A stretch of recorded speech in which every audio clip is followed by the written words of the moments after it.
Hello, ladies and gentlemen, and welcome to the state of the water and wastewater industry and the careers you did not know about. I'm your host, Dave Kosminski, and we are live here in the historic Viking Hotel in downtown Newport. And with me, I have a special friend and colleague for many, many years, Miss Susan Suhanovsky, who is basically the president of the Torrington Water Company. Hi, Susan. How are you? Hi, Dave. I'm good. How are you? God, we go back a few years, huh? We do. You know, we were actually, you were president of CWWA, and I was the chair back in the day at the same time. That's correct. That was a fun year. It was a fun year. That was a fun year. So I know you've been around the industry a long time, and obviously, you know, the whole premise of me creating this podcast is basically just to kind of let younger students know we got to start refilling this pipeline to get and the rumor is that you're going to be riding off into the sunset shortly. So that's true. Next March, I'm planning on retiring. There you go. So tell us about your storied career. How did you get into the water industry? Well, I was, it was in 1979. I had a young child. I was actually working as a photographer, but I was working a lot of nights and weekends. And so I took this temp job at the Torrington Water Company. I had been a high school dropout, so I didn't even have my high school diploma. And they gave me a chance. And I just obviously got my GED and then worked from being a temp. They hired me full-time. And through the years, I just got more and more responsibility. I ended up going to the University of Connecticut, got my bachelor's, and then got my master's. So I actually left for 5 years. I went out to Denver. My husband was transferred out there. And then when we came back, they rehired me. And in 2008, I was promoted to president. Wow.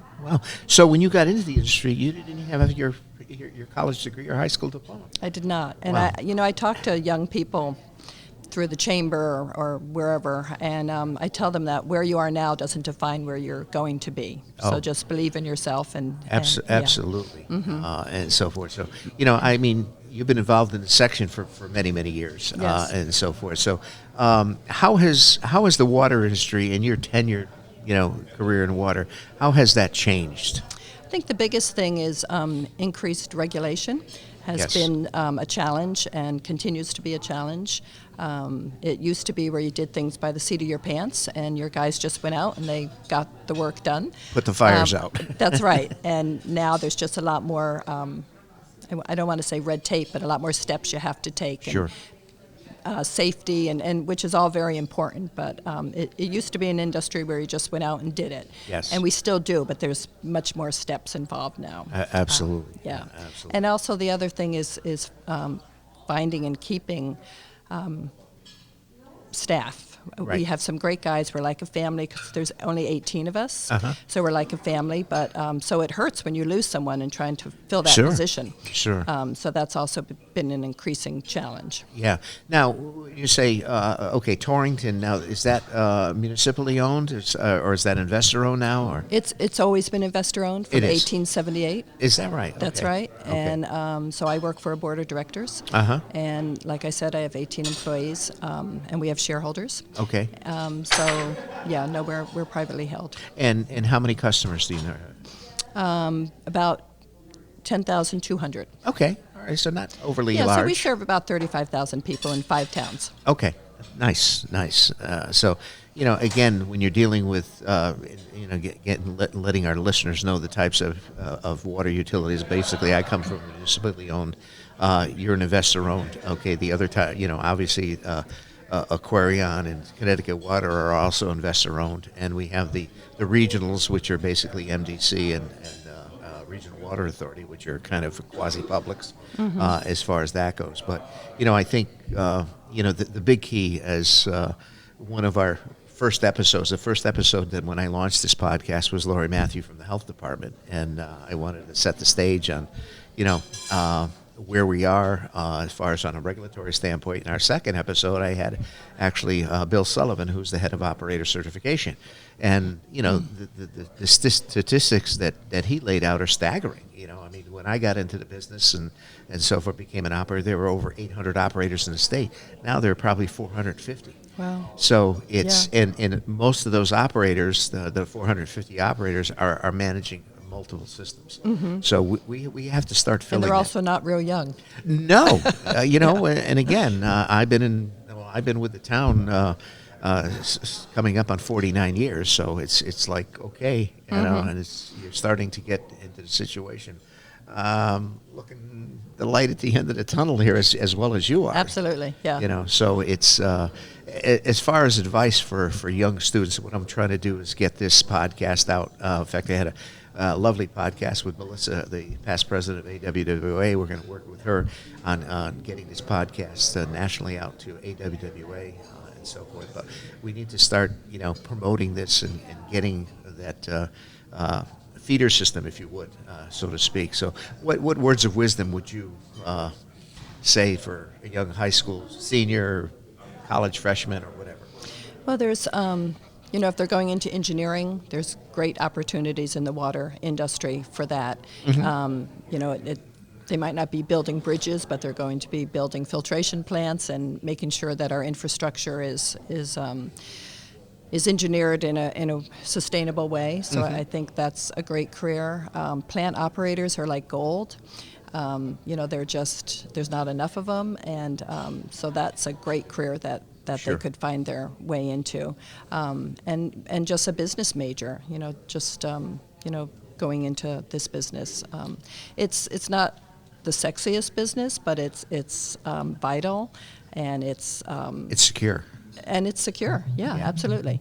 Yeah. Well, and the thing is too, and then one of the things that I'm trying to envelop to kids, okay, from a standpoint of getting to the point of, keep your mind open, because the umbrella of careers in the water industry, it's a big umbrella. Okay, It is. You can get in as an entry level as a meter reader, construction, truck driver, you name it, as far as that goes. And then you have room to move up vertically. Also, you have room to move laterally too. Now, are you involved on the wastewater side in Torrington? We are not. Oh, No. okay. Now, when you talk about getting operators and so forth, are most of your water supplies groundwater or surface water? We have surface water. We have 4 main reservoirs. We have 2 storage reservoirs that feed into 2 distribution reservoirs. I see. Yeah. So, and we own 5,000 acres, and we own close to 80% of our watershed. Wow. So it's very pristine. We're great stewards, I have to say. We do timber sales, but it's in a sustainable way. Our forester does the marking and makes sure that it's all done correctly. So, we have a beautiful land. Now, do you have an in-house forester? Or We do. Really? Okay. And he takes care of the 5,000 acres. Yeah. See, now that's another career that's under that water umbrella. My gosh. Correct. Unbelievable. Now, as far as do you do your own testing as far as laboratories? No, we do testing every day, just out in the field, checking different areas. But Yep. but we felt that having an independent lab do it was more transparent, for customers and such. So Okay. yeah, so we've always sent it out to a lab. Nice. So there. That's great. As far as your employees, how many people in the office? There's 4 in the main office, and then myself, Kathy, who's our treasurer, and Cheryl, who's our vice president. So there's 7. Okay. Yeah. Nice.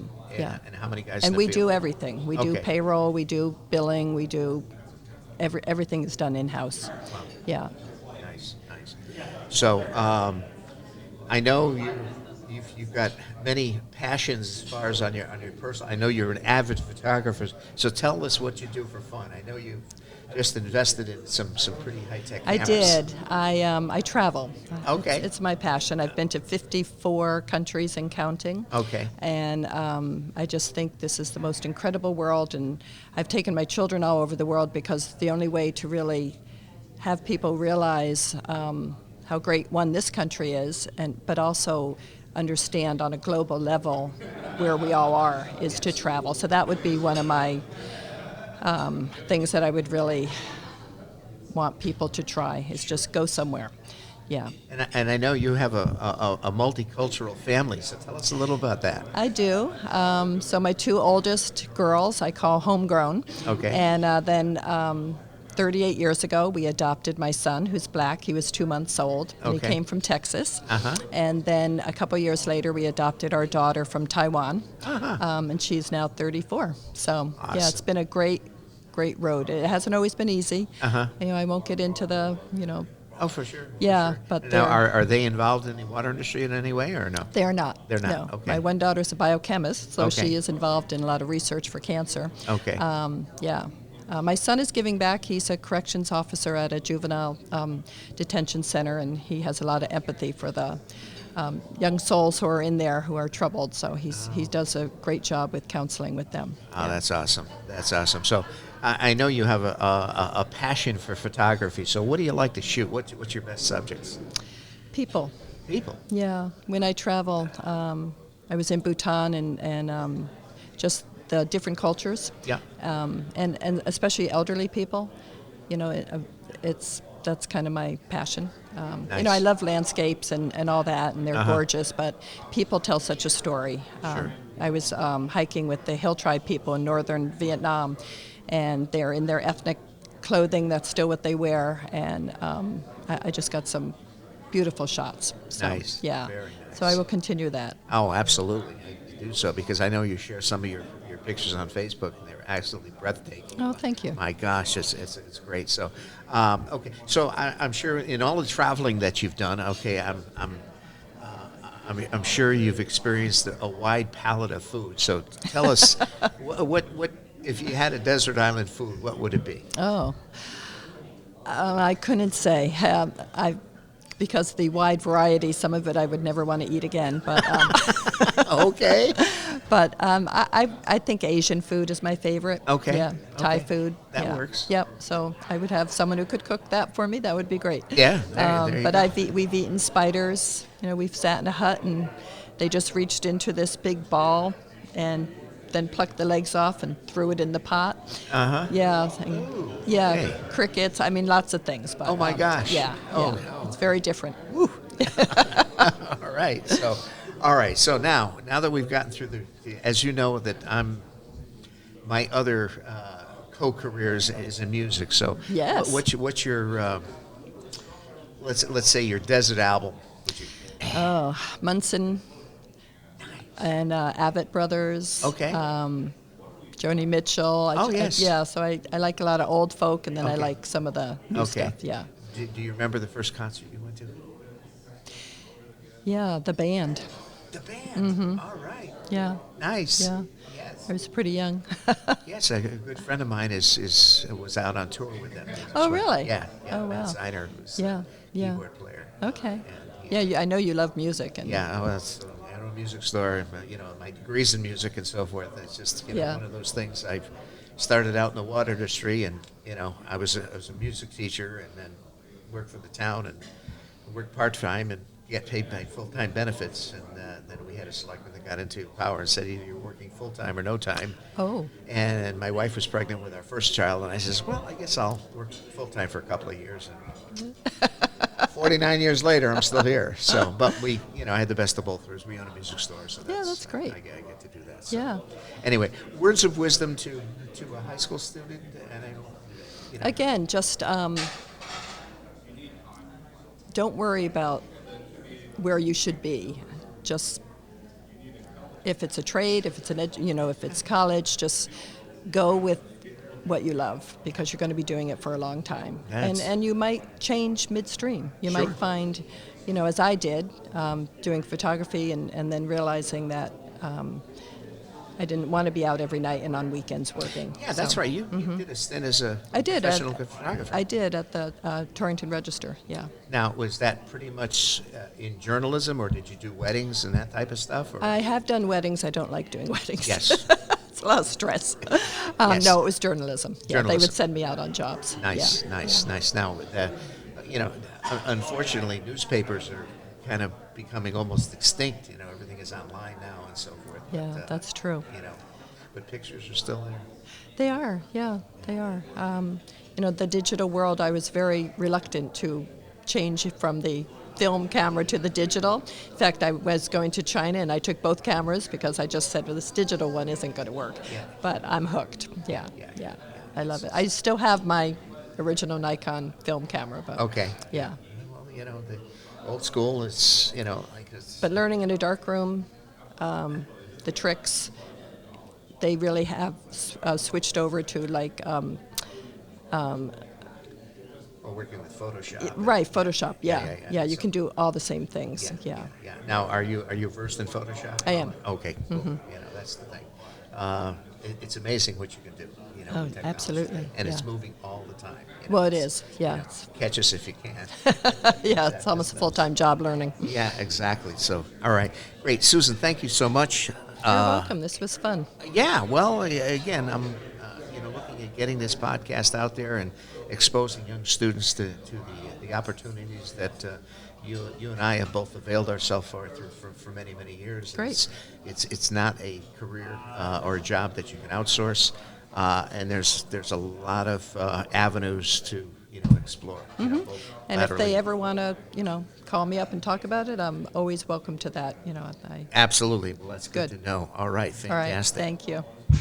All right, ladies and gentlemen, that concludes this episode for the future of the water and wastewater industry and the careers you did not know about. And Susan Suhanovsky is in the house, okay, and she is going to be heading out of the house in a year or so to be retiring. So this is why we need you guys out there to think about this water industry and the careers that it can offer you. So thank you so much. Absolutely. Thank you. All righty.